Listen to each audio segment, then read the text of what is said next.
here in the flesh. Boogie. Why are you so close to Boogie, real talk, this feels dumb. What? That you're. I think you scooted over. Why? I think you're supposed to be over here. Am I on the right mark?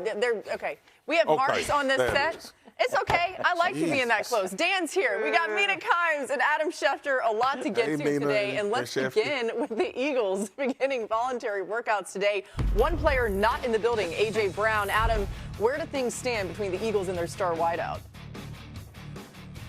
Laura, my understanding is that a trade to New England is the most likely scenario and likely to happen on or after June 1st. You're not going to see an A.J. Brown trade this week during the draft. The financial salary cap implications would be too severe for the Philadelphia Eagles to carry. But once that passes, and once they can spread out his cap charges, which occur on June 1st, that is when a trade is likely to happen. The two sides have had discussions. They're going to have more discussions. There's no commitment or agreement in place, but it sounds like there is a real understanding that that is the most likely scenario, that A.J. Brown will wind up with the New England Patriots once we get to the month of June. All right, so we'll keep an eye on that for sure. There's a lot of news coming through. I hear Adam's phone going off. That can only mean good things for all of us here as NFL fans. Despite the ups and downs for Brown's tenure with the Eagles, he's still been one of the best receivers in franchise history. He's 81 yards per game, second best all time. He's the only Eagle ever with 4 different 1,000-yard seasons. That's 4 straight seasons of 1,000 yards and 7 touchdowns, the second longest active streak in the league.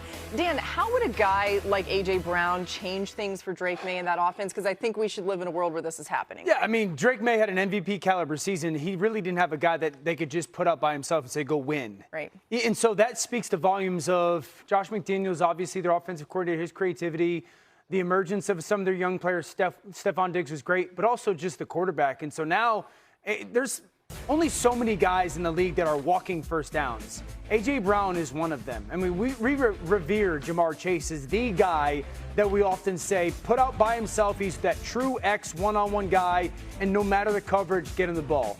A.J. Brown is in that class. When A.J.'s playing, he's top 5 in the league in just about everything. And so when you're talking about now having a quarterback or a receiver as a quarterback that you can just trust, I need a first down. Where's A.J. Brown? Throw him the football. So if the trade happens, I think all of us expect it to, it now changes the way that Drake May can play just from the line of scrimmage. Well, I love that you brought up Drake May, because it's the age-old thing that Mina talks about all the time. Young quarterback on a rookie deal, solidify him by bringing him pieces when he's shown you he can play at a very high level. But also the relationship with Mike Vrabel. All of that ended badly in Tennessee with these players when you see where Tennessee has been. Now, I think they on the uptick now, but when you start to think about the New England Patriots, and I remember being there for Monday night and in the playoff game, and you saw the relationship between the head coach and player, because we are not going to get past the elephant in the room that this relationship in Philly seems to be scorned.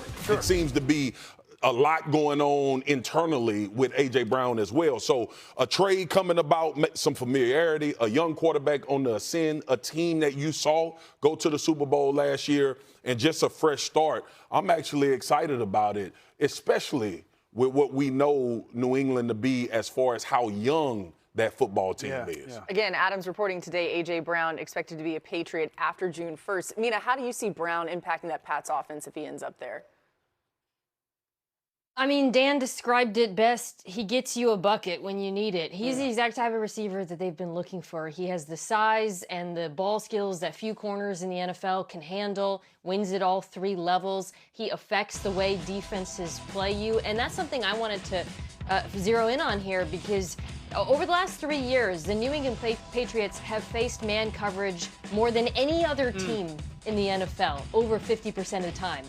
In that same time frame, which receiver leads all receivers league-wide in yards per route run against man coverage? It's A.J. Brown. Now, that means they're going to face less of it. They're going to face more too high, which should open up things for everyone else. The run game, for some of those other receivers who can work underneath, there'll be a trickle-down effect just by having him on the field. So for New England, I think this made a ton of sense, especially because while they have a young quarterback, they are on a playoff timeline. They're just in the Super Bowl, so this is the kind of player that you want to add. Yeah, think about the roles, too. I mean, you're going to have 2 just big-bodied starting receivers, Kayshon Boutte and A.J. Brown on the outside.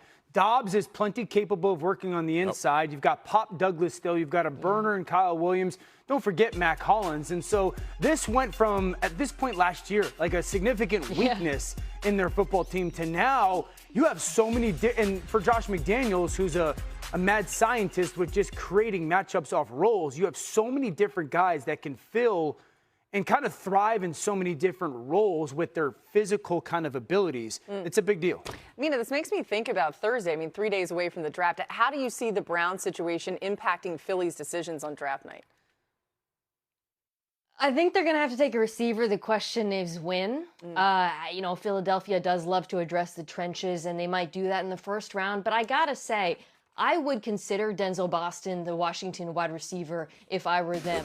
Not just because, yes, he has a skill set that does have some similarities to A.J. Brown's game in terms of the size, the frame, the contested catch ability, but I also think Jalen Hurts, because of his proclivities as a quarterback, needs that type of receiver. Even though I think Devontae Smith can take on more volume and he's so talented, you do want a guy who can win on the perimeter, win those goal balls downfield. So I would love Boston's fit in this offense if A.J. Brown was gone. I like it. I think Boston's got kind of lost in some of the receiver conversation, and he shouldn't be. The Eagles, by the way, they have 8 picks overall in this year's draft, 6 in the first 4 rounds. So a lot. I know. Howie. Okay, back to the blockbuster trade of the weekend that changed the trajectory of the draft.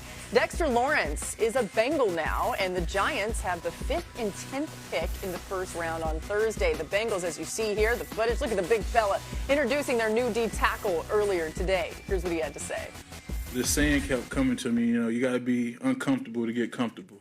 And, you know, like when this opportunity came, I jumped at it because I knew I was going to be uncomfortable. I got to learn a lot of new names, you know, move to a new city and, you know, bring my family and my dogs and find that place. So I knew it was going to be a little uncomfortable. That's the process, though. And I think I adjust well and I handle those things well. So I was just excited to be here, especially with my dog BJ, to play with him, you know, get another opportunity to play with him and, you know, take this thing to another level. You don't have to take detailed notes on Dexter Lawrence. You know, those are guys you've known since he came into the draft, that you don't have to remind yourself the presence he has on the field and the way you have to game plan around him and the production he creates for those around him. All right, we're going to talk about the Giants side in a little bit, but let's talk the Bengals side of this first, Adam. Why did they feel like this was the right deal for them?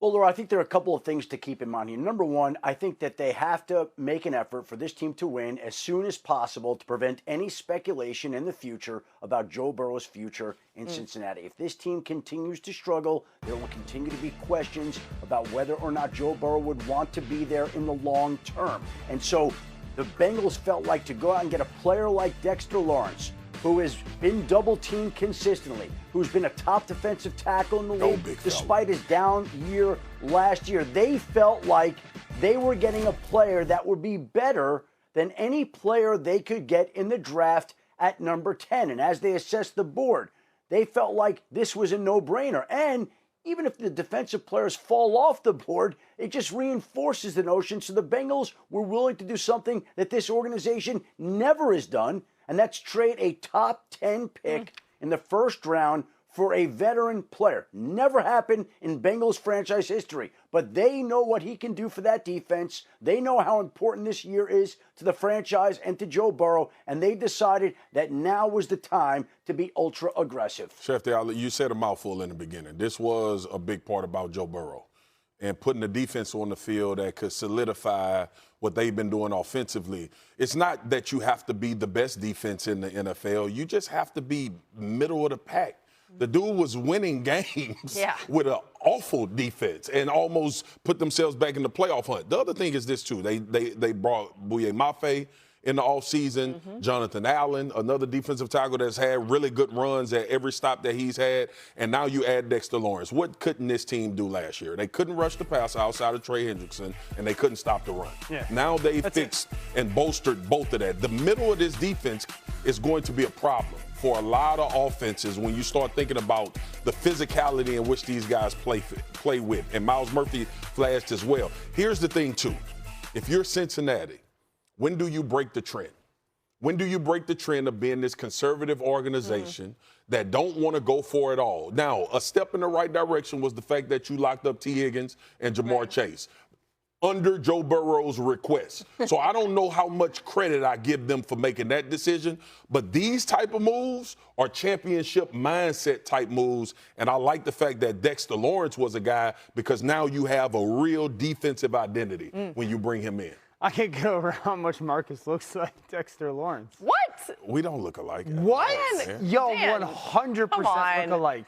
That's, you know what? There's something bad we could say about that. We're going to leave it, though. Dan, all black people look alike. Hey, all big dudes, all big black dudes look alike. No, but y'all do. Dan. No, Dan. Hey, we don't look alike. Marcus, all backup quarterbacks look alike. So I mean, there's a little bit of reality to that. I think that's true.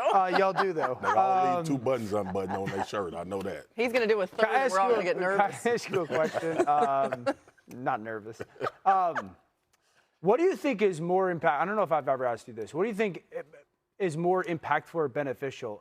A dominant interior guy helping their edge rushers, or dominant edge rushers helping interior guys? I think it's a dominant interior guy. You know, I've said this for a while, Dio. I thought every player that played with Aaron Donald benefited and got better. I thought every player that played with Chris Jones benefited and got better. And when you draft guys knowing that a guy is going to dominate a double team, now you can look at your edge rushers about who can win one-on-one. Because it's like, can Boye Mafe become even better than he was? Absolutely. Or a Miles Murphy, can he show Shamar Stewart, their first-round pick from last year? Maybe they're not going to be stars. But also, though, like to your point, I don't want people to forget, John Allen is a real good pass rusher from the interior as well. Yeah. So both of those guys will help benefit, but Dexter commands so much attention because you know you can't leave guards one-on-one with him. You know if the center slides to him, now they've solidified the other 3 technique position. But he's one of those, what Mike T call him, a force multiplier. There we go. Mike Tannenbaum. Mike T makes Mike Tannenbaum. Mike Tannenbaum. Yeah. Go ahead, Adam. Dan, you and Adam look And alike. I think Dexter Lawrence steps into a plate. I don't know. I can tell you this, Marcus. I got a lot more hair on my chest than Dan. Oh, that's why Adam doesn't do it. You got to shave it, Shefty. You got to manscape it. I feel like I always Dan do must be this. manscaped. Okay, anyway, we digress. Yeah.